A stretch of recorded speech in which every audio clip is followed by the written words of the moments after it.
Hi everyone. In this video we are going to talk about interval notation. Interval notation is a type of set notation which is used to show a range of real numbers.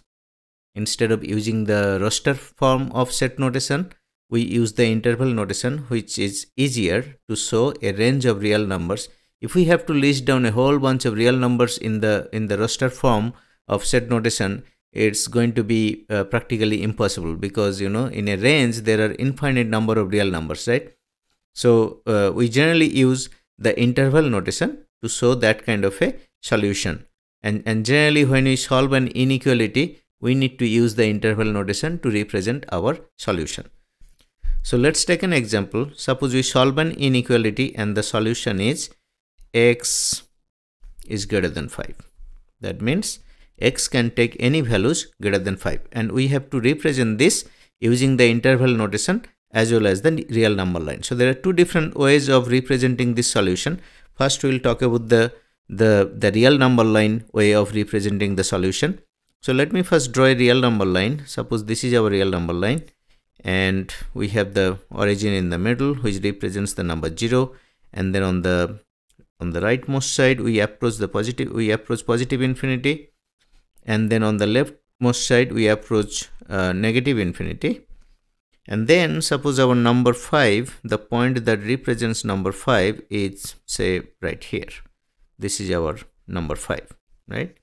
Now since x is strictly greater than 5, the point that represents 5 should not be included in the solution set, because x cannot take the value of 5. It can take any value which are larger than 5 or greater than 5, right? So what are you going to do?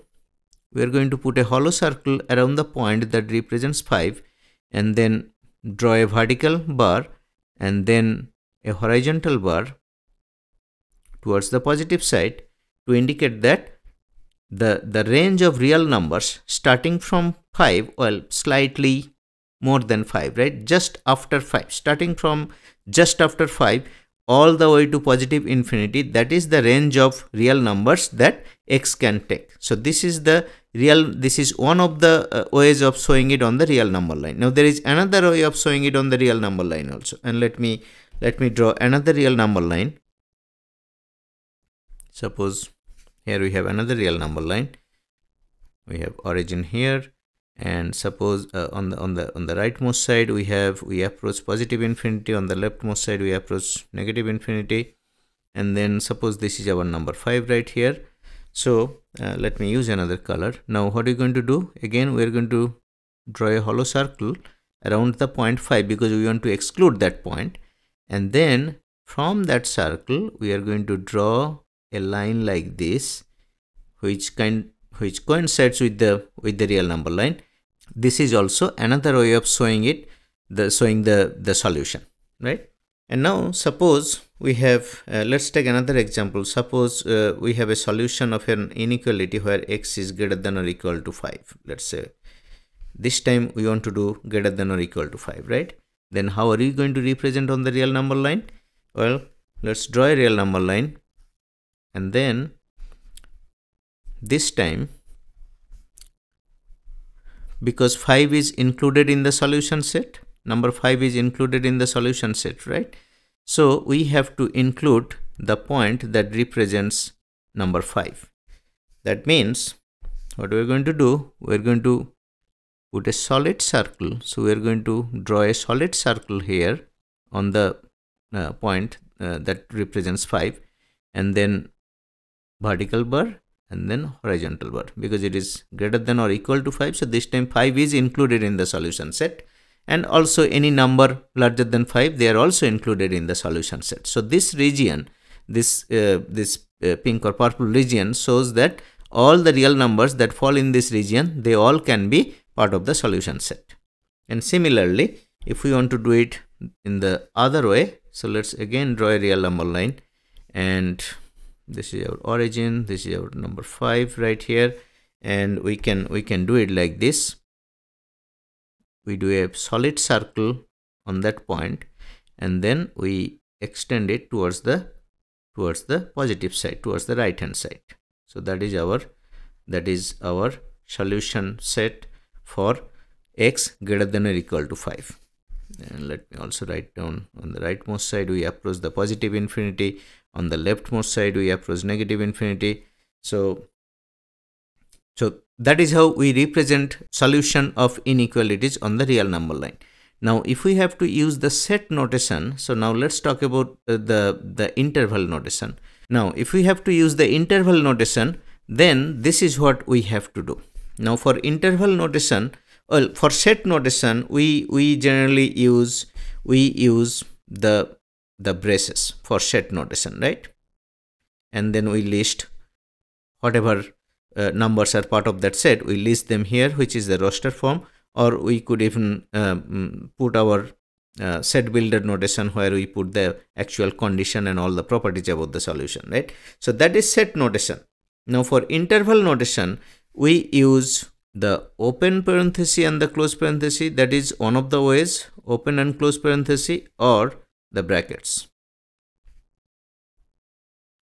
or a combination of both, right?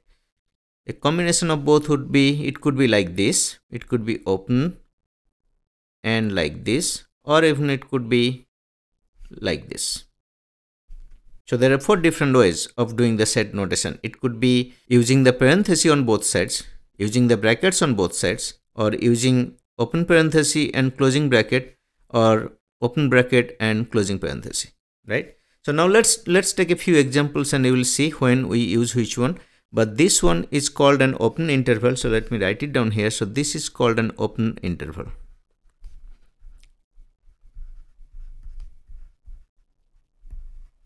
And the next one is called a closed interval.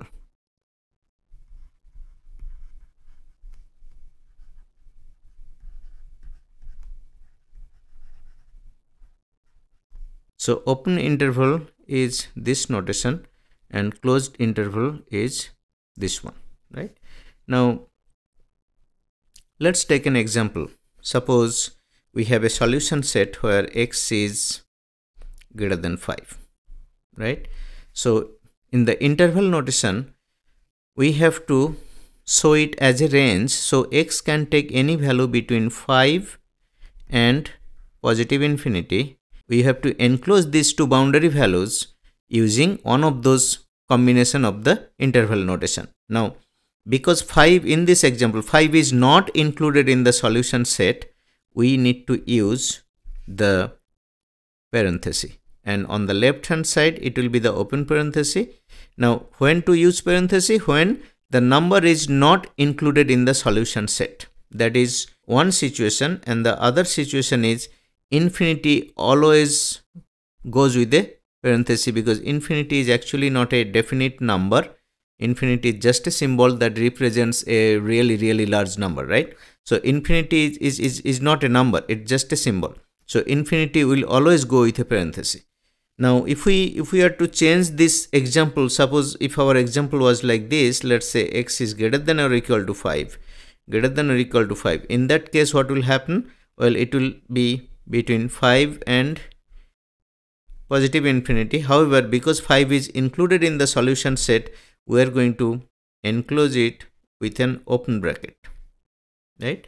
And infinity always goes with parenthesis, and because in this solution set infinity is on the right hand side of the boundary, then we use the closing parenthesis. Now if we had another example, let's take suppose another example, let's say x is less than 5, right? So it will be between 5 and negative infinity, because it is less than 5, so it will be between 5 and negative infinity, and 5 is not included in the solution set, so we are going to use the parenthesis, but on the right side it will be closing parenthesis, and infinity always goes with parenthesis, so it will be open parenthesis near the infinity, right? And if we had, let's take another example, suppose we had x is less than or equal to 5. In that case, the notation will be like this. Again, it will be from negative infinity. It will be from negative infinity to 5 in this range.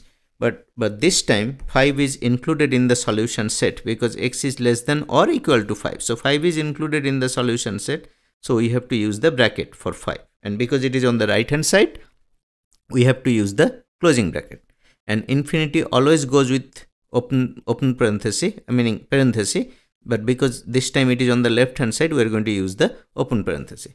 So this is how we use set notation to represent a set of solution, meaning a set of real numbers which is part of the solution of an inequality. Now let's try to generalize all of these. So now I'm going to use, instead of using a number, specific number 5 or anything, I'm going to use a symbol for a real number, right? So now let's start doing the generalization. Say suppose we have x greater than a. In that case, our solution set can be represented like this using the interval notation. So you can say x belongs to, this is the epsilon sign from the Greek alphabet. So x belongs to the solution set which is between a and positive infinity. So it would be between a and positive infinity. Infinity will always go with parenthesis, and in this case a is not part of the solution because x is strictly greater than a. So here also you will be using the parenthesis, but on the left hand side it will be open parenthesis, on the right hand side it will be closing parenthesis. So this is the solution set for that particular solution when x is greater than a. Now if we say x is greater than or equal to a, in that case it will be pretty much similar, with the exception that this time a is part of the solution set. So we have to use a bracket for a, but because a is on the left hand side, so we are going to use the bracket right here. Infinity will always go with parenthesis, and that is how we want to use the the interval notation, right?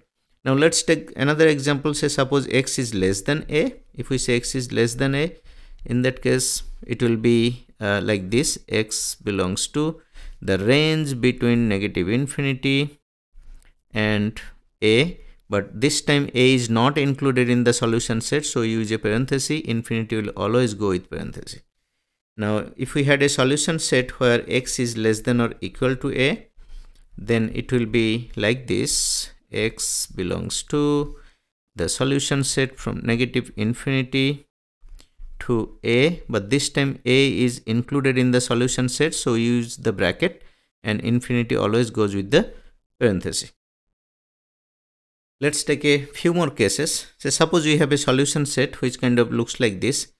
So suppose x is greater than a and less than b, right? If we have a solution set like this, then using the interval notation we need to represent it like this: x belongs to the set between a and b. So it will be between a and b. X is greater than a, less than b. That means x can take any value between a and b, but neither a nor b are included in the solution set because x is strictly greater than a, also x is strictly less than b. So a and b, they are not part of the solution set. In that case we need to use the parenthesis. So for a we use the open parenthesis because a is on the lower side, and then for b we use the closing parenthesis because b is on the higher side.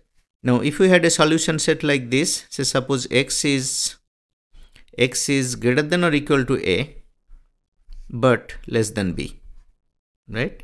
In that case we have to say x belongs to, using the interval notation, again x is still between a and b, so it will be in a range between a and b. However, a is part of the solution set this time because x is greater than or equal to a, so we have to use the open bracket right here, and x is strictly less than b, so for b we have to use the parenthesis, and it will be closing parenthesis because it is on the right hand side, on the higher side. Now if we had a solution set like this, say suppose x is greater than a but less than or equal to b. If we had a solution set like this, we have to represent it like this: x belongs to, again it is a range of real numbers between a and b. So let me first write a comma b, that's between a and b. However, a is not included in the solution set because x is strictly greater than a. So a is not part of the solution set, that means we have to use the parenthesis, and because a is on the lower side, on the left hand side, we have to use the open parenthesis. But this time b is part of the solution set because x is less than or equal to b. X can take the value of b also. So b is part of the solution set and we have to use bracket. But because b is on the right side, on the higher side, we have to use the closing bracket. Now if we had a solution set where x is greater than or equal to a and less than or equal to b, if we have a solution set like this, then we have to say, okay, x belongs to the range again between a comma b, but this time both a and b are part of the solution set. If you see x is less than or equal to a, that means x can take the value of a or any value greater than a. Similarly, x can take the value of b or any value less than b. So both a and b are part of the solution set. That means we have to use the bracket. For a, we use the open bracket because a is on the left hand side. For b, we use the closing bracket because b is on the right hand side. I hope it made sense. Thank you for watching. See you in the next video.